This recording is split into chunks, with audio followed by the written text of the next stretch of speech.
بسم اللہ الرحمن الرحیم۔ شروع کرتا ہوں اللہ کے نام سے جو بے انتہا مہربان نہایت رحم کرنے والے ہیں۔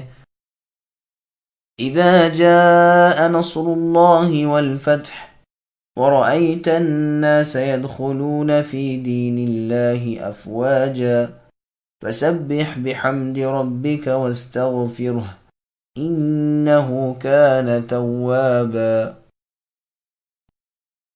جب اللہ کی مدد اور فتح آ جائے اور تم لوگوں کو اللہ کے دین میں اے نبی جوق در جوق آتا دیکھ لو تو اپنے رب کی تسبیح اور حمد کرنے لگ جاؤ اور اللہ کی مغفرت کی دعا مانگو، بے شک وہ اللہ معاف کرنے والے ہیں۔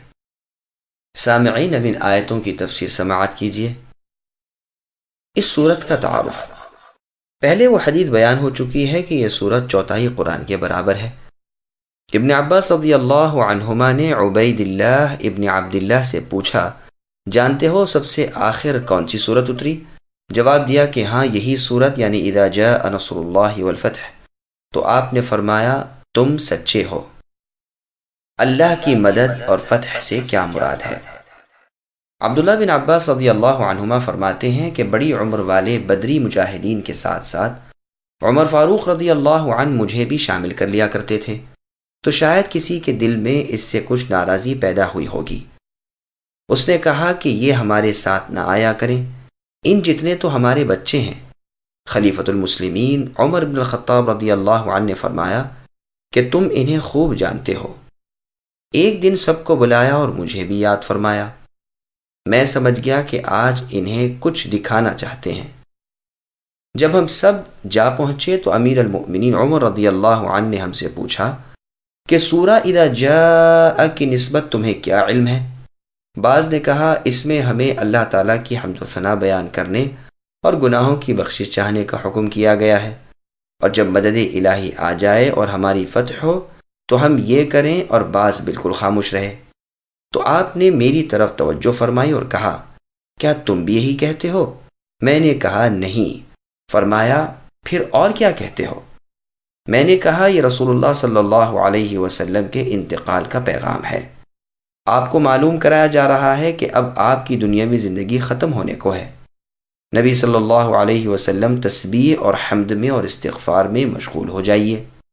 فاروق رضی اللہ عنہ نے یہ سن کر فرمایا یہی میں بھی جانتا ہوں۔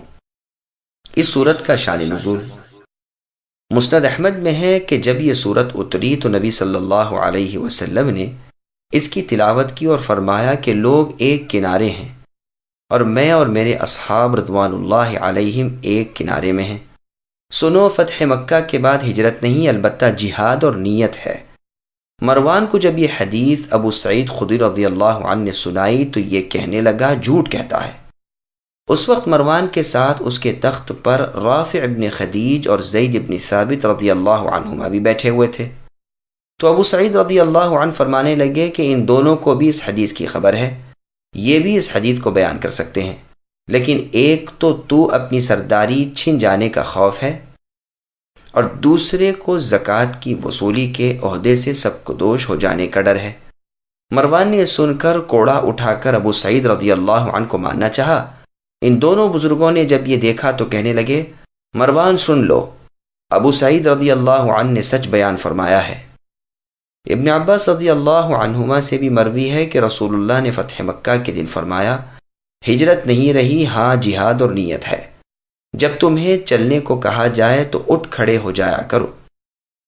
صحیح بخاری اور مسلم میں یہ حدیث موجود ہے۔ ہاں یہ بھی یاد رہے کہ جن بعض صحابہ رضی اللہ عنہم نے فاروق اعظم عمر رضی اللہ عنہ کے سامنے اس صورت کا یہ مطلب بیان کیا کہ جب ہم پر اللہ تعالیٰ شہر اور قلعے فتح کر دے اور ہماری مدد فرمائے تو ہمیں حکم مل رہا ہے کہ ہم اللہ کی تعریفیں بیان کریں اور اللہ کا شکر ادا کریں، اللہ کی پاکیزگی بیان کریں، نماز ادا کریں اور اپنے گناہوں کی بخشش طلب کریں۔ یہ مطلب بھی بالکل صحیح ہے اور تفسیر بھی نہایت پیاری ہے۔ دیکھو رسول صلی اللہ علیہ وسلم نے فتح مکہ والے دن ضحیٰ کے وقت 8 رکعت نماز ادا کی۔ گو لوگ کہتے ہیں کہ یہ ضحیٰ کی نماز تھی، لیکن ہم کہہ سکتے ہیں کہ ضحیٰ کی نماز آپ ہمیشہ نہیں پڑھتے تھے۔ پھر اس دن جب کہ شغل اور کام بہت زیادہ تھا، مسافرت تھی، وہ کیسے پڑھی؟ نبی کی اقامت فتح مکہ کے موقع پر مکے میں رمضان کے آخر تک 19 دن رہی۔ نبی صلی اللہ علیہ وسلم فرض نماز کو بھی قصر کرتے رہے، روزہ بھی نہیں رکھا، اور تمام لشکر جو تقریباً 10,000 تھا اسی طرح کرتا رہا۔ ان حقائق سے یہ بات صاف ثابت ہوتی ہے کہ یہ نماز فتح کے شکریہ کی نماز تھی۔ اس لیے سردار لشکر امام وقت پر مستحب ہے کہ جب کوئی شہر فتح ہو تو داخل ہوتے ہی 8 رکعت نماز ادا کرے۔ سعد بن ابی وقاص رضی اللہ عنہ نے فتح مدائن کے دن ایسا ہی کیا تھا۔ ان 8 رکعتوں کو 2 رکعتیں کر کے ادا کرے۔ گو بعض کا یہ قول بھی ہے کہ 8 رکعتوں کو ایک ہی سلام سے پڑھ لے، لیکن سنن ابی داود میں صراحتاً مروی ہے کہ رسول اللہ صلی اللہ علیہ وسلم نے اس نماز میں ہر 2 رکعت کے بعد سلام پھیرا ہے۔ تسبیح کرنے سے کیا مراد ہے؟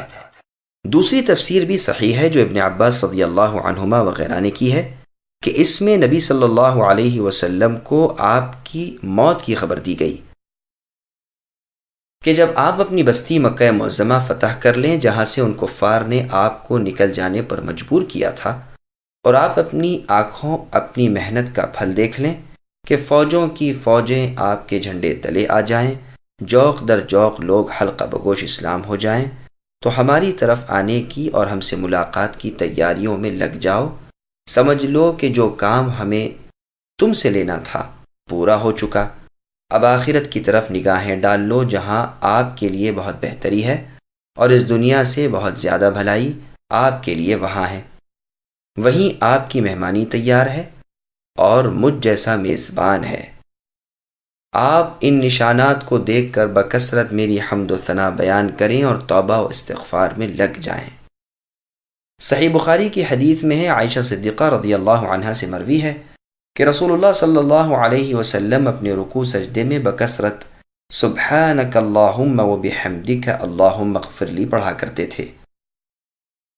مسند احمد کی ایک اور روایت میں ہے کہ رسول اللہ صلی اللہ علیہ وسلم اپنی آخری عمر میں ان کلمات کا اکثر ورد کرتے تھے، سبحان اللہ و بحمدہ، استغفر اللہ و اتوب الیہ، یعنی اللہ تعالیٰ کی ذات پاک ہے، اللہ ہی کے لیے سب تعریفیں ہیں، میں اللہ تعالیٰ سے استغفار کرتا ہوں اور اللہ کی طرف جھکتا ہوں۔ اور فرمایا کرتے تھے کہ میرے رب نے مجھے حکم دے رکھا ہے کہ جب میں یہ علامت دیکھ لوں کہ مکہ معظمہ فتح ہو گیا اور دین اسلام میں فوجوں کی فوجیں داخل ہونے لگی تو میں ان کلمات کو بکثرت کہوں۔ چنانچہ بحمد اللہ میں اسے دیکھ چکا، لہٰذا اب اس وظیفے میں مشغول ہوں۔ فتح سے مراد یہاں فتح مکہ ہے، اس پر اتفاق ہے۔ عموماً عرب قبائل اسی کے منتظر تھے کہ اگر یہ اپنی قوم پر غالب آ جائیں اور مکہ معظمہ ان کے زیر نگیں آ جائے تو پھر ان کے نبی ہونے میں ذرا سا بھی شبہ نہیں۔ اب جب کہ اللہ تعالیٰ نے اپنے حبیب محمد صلی اللہ علیہ وسلم کے ہاتھوں مکہ معظمہ فتح کرا دیا تو یہ سب اسلام میں آ گئے والحمدللہ۔ صحیح بخاری میں بھی عمرو بن سلمہ رضی اللہ عنہ کا یہ مقولہ موجود ہے کہ مکہ معظمہ فتح ہوتے ہی ہر قبیلے نے اسلام کی طرف سبقت کی۔ ان سب کو اسی کا انتظار تھا اور کہتے تھے کہ انہیں اور ان کی قوم کو چھوڑ دو، دیکھو اگر یہ نبی برحق ہیں تو اپنی قوم پر غالب آ جائیں گے اور مکہ معظمہ پر ان کا جھنڈا نصب ہو جائے گا۔ ہم نے غزوہ فتح مکہ کا پورا واقعہ تفصیل کے ساتھ اپنی سیرت کی کتاب میں لکھا ہے، جو صاحب تفصیلات دیکھنا چاہتے ہیں وہ اس کتاب کو دیکھ لیں۔ فالحمدللہ۔ سامعین، الحمدللہ سورۃ النصر کی تفسیر مکمل ہوئی۔